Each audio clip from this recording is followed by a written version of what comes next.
Seja bem-vindo para o Papo na Gama. No programa de hoje, nós vamos falar sobre atividade física adaptada ao portador de asma, com o professor Luzimar Teixeira, mestre e doutor pela Universidade de São Paulo, coordenador do curso de pós-graduação na Universidade Gama Filho. Tem experiência na área de educação física, com ênfase em educação física adaptada e atua principalmente com os seguintes temas: asmas, doenças alergorrespiratórias, educação física adaptada, obesidade, envelhecimento e alterações posturais. Oi, professor, tudo Olá, bem?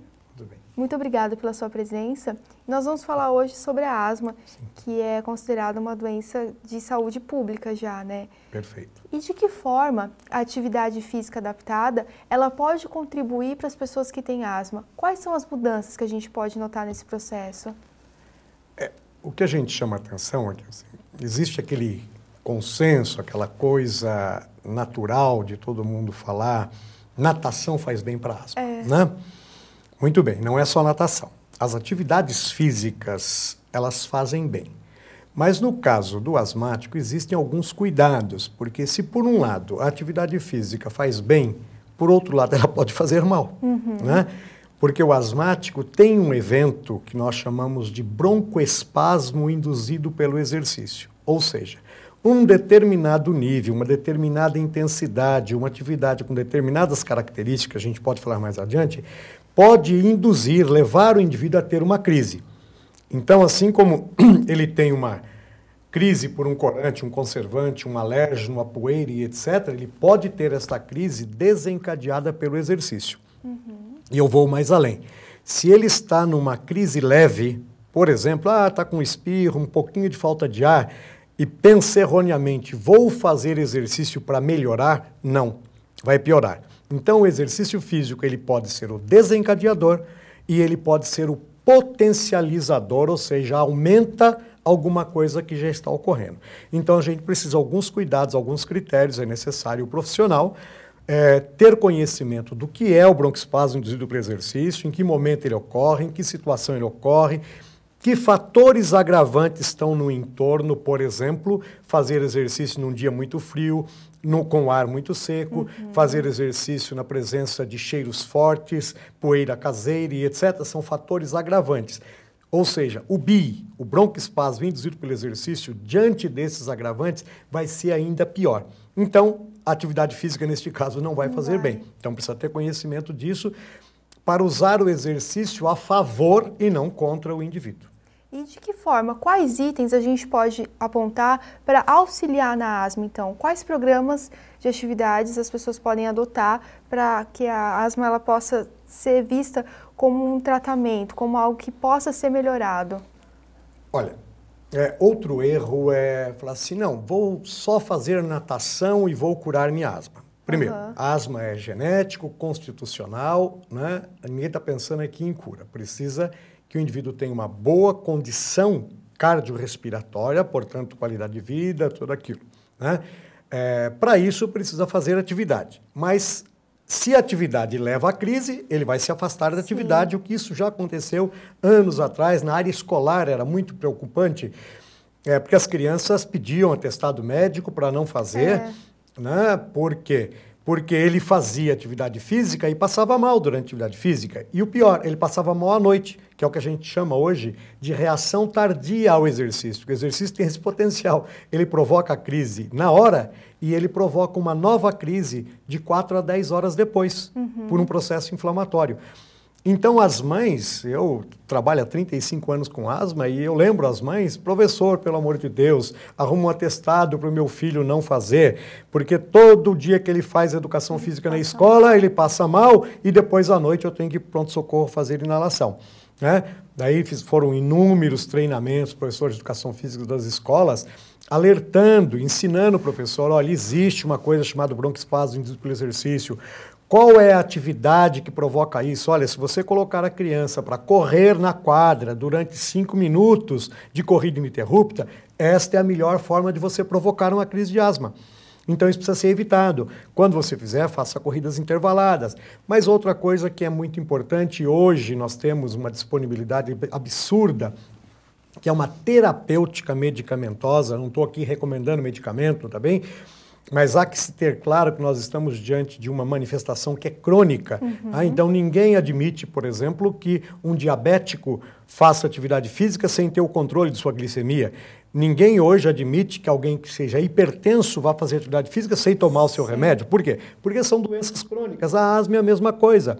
Então há uma terapêutica medicamentosa eficiente e preventiva, o que é importante. Ou seja, algo que o indivíduo toma e que previne a liberação dessas substâncias, que nós chamamos de mediadores químicos, que vão provocar a crise, tanto a imediata quanto a tardia.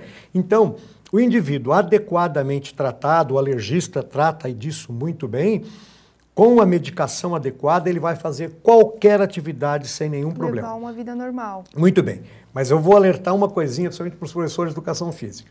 O broncoespasmo induzido pelo exercício é algo muito potente. Um indivíduo que use uma medicação que nós chamamos preventiva, que é suficiente para mantê-lo bem durante a sua vida, não é suficiente para segurar quando ele vai fazer exercício. Então, normalmente, o médico já recomenda, olha, isso aqui você vai tomar normalmente. Se um dia você for correr, fazer uma corrida muito forte, você tem que fazer um reforço deste. Né? Por quê? Porque o BI, ele é um potente, o exercício é um potente provocador do BI. Então, tomando esses cuidados, e eu vou um pouquinho mais além, que nós recomendamos e damos aula sobre isso para os professores de educação física, que além desses cuidados terapêuticos, a famosa atividade física de aquecimento. Tem um aquecimento adequado. Eu diria que um aquecimento em torno de 50%, isso para asmático mais grave, de 50% a 60% da frequência cardíaca máxima esperada para o indivíduo durante 10 minutos é uma excelente forma de se iniciar uma atividade e prevenir eventos mais desastrosos lá na frente. Então, professor, para quem está assistindo a gente, as crianças, como o senhor já até disse anteriormente, têm maior incidência na infância, a asma, enfim, e muitas acabam sendo excluídas de diversas atividades na educação física por ter asma. Mas quais medidas de inclusão? Como é que eu posso incluir uma criança sem que a saúde dela seja cometida nas atividades de educação física, sem que ela se sinta de lado por ter asma? Como isso pode ser feito pelo professor? Isso, não deve mesmo. A criança asmática não deve ser isso que a gente chama de isolamento psicológico social de forma nenhuma. A criança tem que participar de todas as atividades previstas para a idade dela, tá bem? E sem fazer mal. Muito bem. A família precisa estar envolvida, né? Os programas nossos, quando eu fiz os programas, e tem até hoje os programas lá na Universidade de São Paulo, o programa chama-se Programa de Educação e Atividade Física em Asma, onde todos são educados com relação ao controle ambiental, o uso das coisas adequadas, produtos que não provocam alergia, os cuidados em casa, o uso correto, adequado da medicação. Não o que nós recomendamos é medicação, mas a técnica do medicamento, os medicamentos. O que é um medicamento de alívio, que é o broncodilatador, a famosa bombinha? Mas o bombinha é genérico, porque na bombinha pode ser broncodilatador e pode ser um anti-inflamatório hoje, né? Então, que uso de medicamento ele faz? Conversar com os pais. Faz uso do medicamento? Porque hoje as crianças recebem, no mínimo, algum atendimento. Na unidade básica de saúde, ele já recebeu atendimento. Ele tem o que hoje é consenso mundial, chamado plano de ação. Que remédio ele toma, em que situação, como o diabético faz. Ele dosa a glicemia e sabe o quanto ele vai aplicar ou não. Isso chama-se automanuseio da doença e não automedicação. A medicação está receitada e tem um plano para cada situação. Na asma é a mesma coisa, porque por vezes a manifestação não está exacerbada, não precisa um monte de remédio. Então, para isso tem um plano de ação. Normalmente as famílias recebem esta educação. Hoje já existem medicamentos subsidiados, preventivos, sendo distribuídos nas cidades dentro de um plano nacional da asma, que é para evitar aquilo que antigamente era figura no inverno, aquele monte de mãe no pronto-socorro com os filhos fazendo inalação. Isso hoje é perfeitamente evitável, com um negocinho chamado espaçador, né? Que é uma aerocâmera para se usar o remédio de uma forma inalatória, que não pode ser usado direto na boca. Então, hoje as mães recebem um espaçador e um medicamento preventivo. Então, basta fazer prevenção. Uma criança que recebe esta informação e vai para a escola, o professor está com toda a segurança. Mas ele deve conversar com os pais, se estão tomando, olha, por favor, não esqueça no dia da aula de educação física, de além do remédio, fazer aquele Outro que o médico recomendou, provavelmente é um BD, que nós chamamos de um broncodilatador de curta duração, ou seja, um puff só para garantir que ele possa correr na aula de educação física. Então isso é hoje perfeitamente exequível, sem nenhuma dúvida. E o professor pode trabalhar com segurança. Mas o professor precisa se informar, porque o professor não tem a menor ideia do que seja aquela bombinha, que é um aerosol dosimetrado. O que tem ali dentro? É um broncodilatador? É um anti-inflamatório? Esta criança recebe medicação preventiva? Tá? Se não recebe, aí que vem a educação. O pai e a mãe, olha, por favor, essa criança precisa ser tratada. Porque é um erro, e orientar os pais. O maior erro que nós já enfrentamos na asma foi as pessoas imaginarem que tratar asma era fazer inalação. Não é. Fazer inalação é a emergência, é a medicação de alívio. O tratamento é mais embaixo, que é a inflamação. E tem a medicação disponível para isso. Então, hoje, na área escolar, o professor precisa trabalhar conhecendo isso, tendo segurança, sabendo, inclusive, informar os pais, a cobrar os pais, porque não é o consenso hoje que a escola é o conjunto, precisa ter esse conjunto. Aí, perfeitamente, a inclusão já se fez, porque quem fez a inclusão de todo mundo. É a inclusão da criança, é a inclusão da família, é a educação de todos, inclusive do próprio professor. É nisso que eu acredito. Professor, eu acho que é fundamental a gente tocar nesses pontos, até como um alerta para as pessoas que vão assistir, para as pessoas que têm pessoas em casa com asma, ou mesmo pessoas que conheçam alguém que tenha. Então, focando mais na parte acadêmica, como coordenador, uma pessoa que quer se especializar em atividade física adaptada, quais ferramentas ela tem que buscar para esse aprimoramento profissional? Primeiro, estudar. Ler bastante. Muito bem. Se você tem disponibilidade, quer fazer um curso de pós-graduação, tem. A Universidade Gama Filho tem. O famoso curso de atividade física adaptada e saúde, já bastante conhecido. Há 13 anos que coordena esse curso, tem pelo Brasil todo. E neste curso tem uma abordagem bastante forte das doenças alergorrespiratórias, inclusive o que é importante, que não se faz na doença respiratória, é a avaliação. Então, vou dar um exemplo. Todo mundo mede a pressão e sabe se vai tomar remédio ou não. O diabético faz a glicemia e sabe se precisa ou não. E a doença respiratória? Ele mede como? O que a gente ouve? Hoje eu estou bom, hoje eu não estou bom. Não é isso? E não é assim, tá bem? Tem como avaliar. Esta avaliação, ela é simples, de fácil acesso, baratíssima. É lógico, tem uma avaliação mais complicada, espirometria, em outro nível. Mas para o professor trabalhar, tem uma segurança perfeita. Isso é consenso mundial o uso de um aparelhinho chamado monitor de pico de fluxo, tá bem? Que a criança tem o seu próprio, custa baratinho, e ele faz o gráfico e sabe em que situação ele está, se ele está precisando tomar remédio ou não, tá bem? A coisa mais simples do mundo. Então, no nosso curso, nós ensinamos o professor a utilizar o monitor, a fazer uma regrinha de três simples para calcular quantos % a criança está. Quais são as recomendações, que as pessoas não têm ideia o que recomendar. A criança pode, a pergunta que eu mais recebo, a criança chegou na minha aula hoje, ele está dizendo que está com uma crise, que está cansado, ele pode ou não fazer atividade física? Ora, quanto está o fluxo respiratório dele? Não sei o que é isso. Muito bem, mede um aparelhinho, né? Mediu. Está a 80% do máximo previsto para ele, dá para fazer atividade física. Não, está abaixo de 80%. Se você fizer atividade física, vai piorar a situação dele. Então, isso é a coisa mais simples do mundo. Então, isso no nosso curso, a gente dá essa informação, ensina, né? Ensina como ter acesso a uma coisinha que é baratíssimo, baixíssimo custo, menos que uma pizza, tá bem? E você faz um excelente controle, um excelente trabalho. Então, aprender sobre avaliar adequadamente. Uma coisa que já aconteceu muito, acontece agora em menor escala, que nós falávamos, cheguei até a escrever alguns artigos antigos sobre isso, que era o seguinte: a asma subavaliada, ela é subtratada. A subavaliação que leva ao subtratamento leva a eventos que são graves. Tá bem? Então, o professor... mas é meu papel? É papel de todos. Que isso também é consenso mundial. Existe uma coisa chamada consenso mundial de tratamento e educação da asma, que fala claramente, é papel de todos. A família tem a sua função, o professor de educação física, a enfermeira, o médico. É consenso.